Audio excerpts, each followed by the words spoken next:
Hey, folks. We appreciate you coming here. First of all, I just appreciate you coming out. I wanted to respond to the governor's announcement today about a possibly permitless or constitutional carry. I think it's so important that everyone understands that I am not against guns. The Memphis Police Department is going to support any law that comes out of Nashville. What I am against is illegal guns and guns that are being used to harm our kids and our citizens. And before people get a misunderstanding, because in past announcements, you know, I got letters from all over the nation and all that. So folks need to understand I'm a strong supporter of the Second Amendment. I joined the military when I was 17 years old and did it to protect the freedoms of our citizens. I will not, you know, stand and take criticism from someone that does not quite understand what I mean. And contrary to popular belief, I am a NRA member and I'm a competitive shooter. So I think I'm uniquely positioned to talk about this. I'm very passionate about it. And I think that we all should want common sense gun legislation.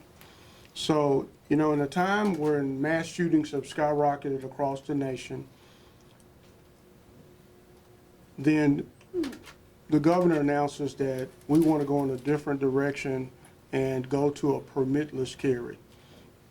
At a time where I have police officers stationed all across the interstates to ensure that our citizens and visitors can get to work, can take kids to school, can play in our beloved city, the governor goes in a different direction. We have seen the results of guns stolen from motor vehicles and the unintended consequences of guns in cars. So I want you to think about this staggering number that since 2013, when the state extended the home to the car, almost 6,000 guns have been stolen from cars. So when the governor talks about law-abiding citizens, these law-abiding citizens are leaving guns in cars and they're being stolen and falling into the hands of the criminal element, who then are victimizing law-abiding citizens. So I think we've already requested a meeting with the governor. I look forward to spending some time with him, and if he so allows. But I think the citizens of Memphis, the citizens of Tennessee, I just want you hear me out. So I can appreciate some of the aspects of the governor's legislation. Raising the age limit to 21, increasing penalties for theft of guns, but we have to deal with the proliferation of guns, and that is a problem. So maybe the governor doesn't know that the Attorney General of the United States thought enough to come to Memphis to talk about violent crime. And most of that violent crime is gun crime. So let me make sure everyone understands. Last year, 16 kids were victims of homicide. And some of you heard me talking about this with our Baptist Ministerial Association. Of those 16 kids, 11 were at the hands of some incident that involved a firearm. Of the 16 kids, 11 of those incidents involved a firearm. I think we can all agree that kids are not supposed to be victims of any type of gun incident. They're definitely not supposed to be the perpetrators. So this proliferation of guns puts guns in the hands of children who are attempting to commit carjackings, who are committing carjackings, armed robberies, aggravated assaults, murders. And we as a community, as a state, as a nation, should want to do something about it. So, I was in Nashville last year and I talked to some of the individuals that surrounded the governor today, and I was talking about guns and cars, and that I need you to do something about it. But instead of doing something about guns, they chose to restrict the use of cell phone and expand and make it easier to get a permit and to make it cheaper and remove a training requirement that keeps you safe. We have officers positioned all around the interstate, like I said, to protect our citizens.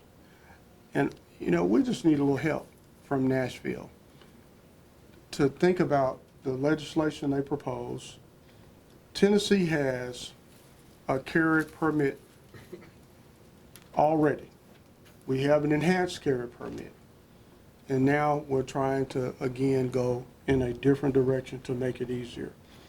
I don't know if you saw the recent article in the Commercial Appeal where it talked about Tennessee children are more likely to be shot than children in other states.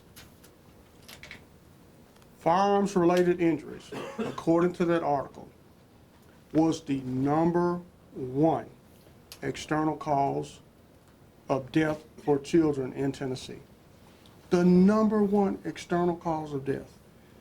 And African American children are disproportionately impacted by these fatalities.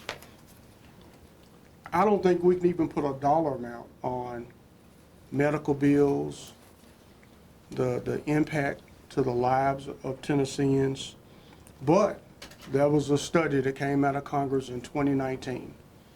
And here's what that study said. Gun violence cost the United States $229 billion. $229 billion. Tennessee has a serious gun violence problem that continues to get worse, according to this report. The Safe Tennessee Project calls gun violence a public health crisis. So while we're gearing up as a nation to combat the coronavirus, our state representatives and our leaders are ignoring the epidemic of gun violence that we have in our communities. And I'm not just talking about Memphis. It is all across the state. Last year, according to this report, 1,246 Tennesseans were shot and killed, the highest number on record. So at a time when we had a shooting with some of my friends in Milwaukee, and we definitely continue to pray for those that lost their life, the very next day in Tennessee, we announced more gun legislation that will make it easier for people to go armed, easier for guns to fall into the hands of the wrong individuals. So I wish you go back and look at the report. It's a 70-page report, and it shows the extent of the problem in Tennessee. #1 for accidental shootings of children. #3 most dangerous state, according to the FBI Uniform Crime Report. 4th for firearm mortality and homicide of people under the age of 19. 5th for women murdered by men, according to the Violence Poverty Center. 7th in firearm mortality. 8th for African American homicide. And we know that Memphis leads the state in gun violence. So anything that is passed is going to disproportionately affect Memphis. Memphis, according to this report, ranks 7th in the nation with 27.7 homicides per 1,000 residents. And it's estimated that it costs Tennesseans $6 billion for gun violence, $6 billion per year. Guess where most of that money is being spent? Right here in Memphis, Tennessee. And so just to me doing the math, I'm going to think at least $600 million, almost bigger than our city of Memphis budget. So I want to recap, folks, because I think this is important. 88% of our murders in Memphis last year were committed with a firearm. We've had 11 interstate shootings this year, and it is February. Passing the law to allow people to carry guns in cars was the foundation for a lot of the violence that we see today. We've seen catastrophic results from guns in cars. The law does allow law-abiding citizens to carry guns, but it also allows individuals with a nefarious intent to carry a gun. I predict that if this is passed, you'll see an increase in gun violence in Memphis and across the state. I already talked about the guns that have been stolen out of cars. And here's what bothers me. There's already 71,000 individuals in Shelby County that have been issued a carry permit. So there was already a pathway to support the Second Amendment and to carry a gun. But we just ask that you get a background check, you go through training. So, and I'll close and allow questions by just reminding you, I am not against guns. I'm against illegal guns. I'm against our children being killed.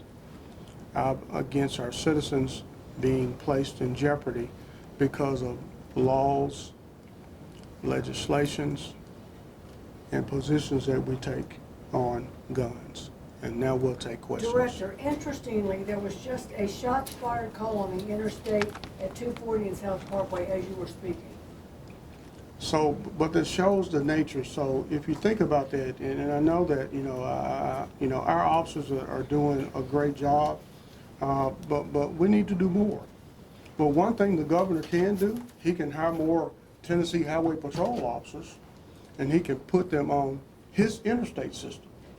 So we need help in a number of ways. Unfortunately, I don't need to have to combat more guns because it not only puts our citizens in danger, it also puts our law enforcement in danger. Were you consulted at all before the news of this piece of proposed legislation dropped this morning? Not at all. And I'm not so certain that any of my peers were consulted. And that's why we've requested a meeting, are in the process of requesting a meeting with the governor, because I think it is my obligation to at least voice some of our concerns. If you think we're the largest county in Tennessee, Memphis Police Department is the largest law enforcement agency in the state of Tennessee. Director, if this is passed, how would the department adapt to this? If you do have more people carrying handguns, will you create a task force? What would be the plan of action? Yeah, that's an excellent question. So, if you remember, I have been very vocal about this since 2016. I told you that was the plan. So before Governor Lee got in office, the bricks were being laid. Guns in cars was a pathway. Then we made it easier to get a permit. And right after that, while the ink is still drying on the bill that passed, the governor proposes a constitutional carry. So it would be a challenge. I mean, we have seen that in other states, law enforcement has had to adapt. But unfortunately, Memphis already has enough challenges. We need no more challenges. We already have enough people dying and being victims of violent crime in Memphis. So I'm gonna do all I can do as the director of the Memphis Police Department to impact this potential legislation. I want everyone to be perfectly clear, I do not support it. I think it takes us in the wrong direction, and I'm gonna stand by my morals and hopefully others in the state, because the governor cannot pass legislation without support from our elected officials. And I know part of this legislation would increase the penalties for people who steal guns, from cars. Do you think that's enough to reduce crime? And I know the legislation doesn't mention gun owners who aren't securing their Yeah. Should that be a part of the legislation? I'll tell you that the 11 kids in this report, they're not coming back, okay? So I don't know how many of you have held a grieving mother's hand or attended a young person's funeral whose life has been snuffed out, but I've done it way too often. And no penalty, no jail time, no reform will bring these children back. And it is our responsibility as citizens of this city and of this state to do something about it, to let our voice be heard. And we vote and we send people to represent us so they can make sure that they are looking out for our safety and our future. That should be government's number one obligation, number one priority should be to keep citizens safe. Director, you talked about this in general a Last few question. minutes ago, but as an example, 10-year-old Jaden Knox, who was shot and killed back in January, you touched on this a few minutes ago, but if this legislation passes, can you comment on the effect on those kinds of cases? You know, obviously, I do not have a 100% clear vision into the future, but you can just see it. I mean, you know, I think the word got out that people, you know, were a little more responsible. But when I think about these kids, and I carry them around so I don't forget. I mean, we can't forget who they are, and often we forget their names. You know, people can call out incidents where police, law enforcement were involved in a fatal shooting, but if I ask them to name any of these 16 kids, most of them don't have a clue. So we can't forget them. And we should all be motivated and say that we need to do all we can to protect these kids. I predict that these incidents will go up because it is the availability of guns to individuals that, if you think about the number of felons that we've arrested in possession of handguns, it's astronomical. So guns in cars wasn't passed for the felons, I hope, because they're prohibited from possessing a firearm. But they were advantaged in the law because it made it easy to get their hands on a gun. And again, it just bothers me, and I hope that know that Governor Lee talks about his faith. I pray that he has a change of heart. Thank you.